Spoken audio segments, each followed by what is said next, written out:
அழகிய வந்து சூர்யா வந்து இம்ப்ரெஸ் பண்ணுறதால வந்து கேட்குறாரு சூர்யா, இப்போ தான் நான் அழகிய வந்து இம்ப்ரெஸ் பண்ணிட்டேன்ல, அழகிய என்ன ஃப்ரெண்டாக ஏற்றுக்கிட்டா, இதுக்கப்புறம் என்ன எப்படியாவது வந்து என்னை ஃப்ரெண்டாக நீ ஏற்றுக்கலாம்ல அப்படின்னு சொல்லிட்டு மகா கிட்ட கேட்குறாரு.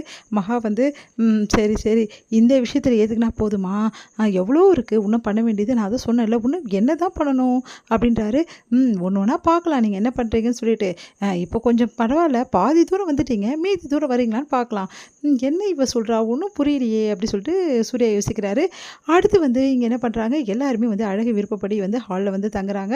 அப்போ குழந்தைய வந்து என்ன பண்ணுறாங்க, மாற்றி மாற்றி வந்து ஒரு ஒரு இடத்துலையும் வந்து எடுத்துகிட்டு போயிட்டு எங்கே வந்து தன்னை தப்பாக நினைக்க போகிறாங்களோ அப்படின்னு சொல்லிட்டு ஒவ்வொருத்தரும் மாற்றி மாற்றி குழந்தைய அவங்க பக்கத்தில் போட்டுடுறாங்க. அதனால் குழந்தை மாறி மாறி இருக்கா. கடைசியில் வந்து சூர்யா பக்கத்தில் வந்து குழந்தை படுக்கிறா. அப்போ வந்து சூர்யாவும் வந்து என்ன பண்ணுறாரு, குழந்தைய அப்படியே அரவணைச்சு வந்து தூங்குறாரு. இதை மகா பார்க்குறாங்க. மகா ரொம்ப சந்தோஷப்படுறாங்க. காலையில் எழுந்து கண்ணை திறந்து பார்க்குறா சூர்யா. பார்த்தா குழந்தைய கட்டி பிடிச்சிட்டு படுத்துட்டு இருக்காரு. ஒன்றும் புரியாமல் யோசிக்கிறேன், இவ எப்படி இங்கே வந்தா அப்படின்னு சொல்லிட்டு சொன்னோன்னே இங்கே மகா பார்க்குறாங்க.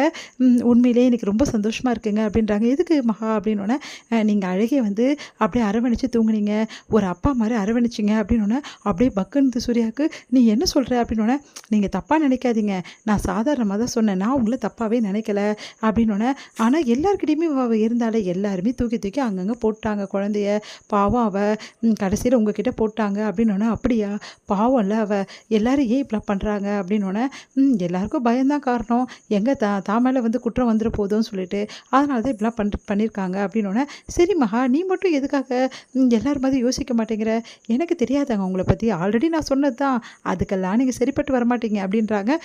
ஒன்று அப்படி சொல்லிட்டு பின்னாடி ஓடுறாரு. மகா ஓடி போயிடுறாங்க.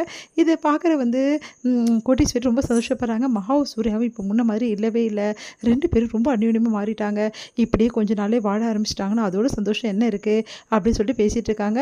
உடனே ஐஸ்வர்யாவும் வந்து இப்போ எவ்வளோ பரவாயில்லம்மா, சூர்யா நிறைய மாறிட்டு வராரு, மகாக்காக நிறைய விஷயங்களை பார்த்து பார்த்து செய்கிறாரு, எனக்கும் ரொம்ப சந்தோஷமாக இருக்குது அப்படின்றாங்க. நிஜமாவாடி அப்படின்னோன்னா, ஆமாம்மா நிறைய விஷயங்கள் மகாக்காக பார்த்து செய்கிறாரு, நான் அதை பார்த்துட்டு தான் இருக்கேன், இவரும் இருக்காரு எதுவும் பண்ண மாட்டேங்கிறாரு, ஒரு விஷயம் கூட எனக்காக பண்ணதே கிடையாது என் வீட்டுக்காரு அப்படின்னு சொல்கிறாங்க.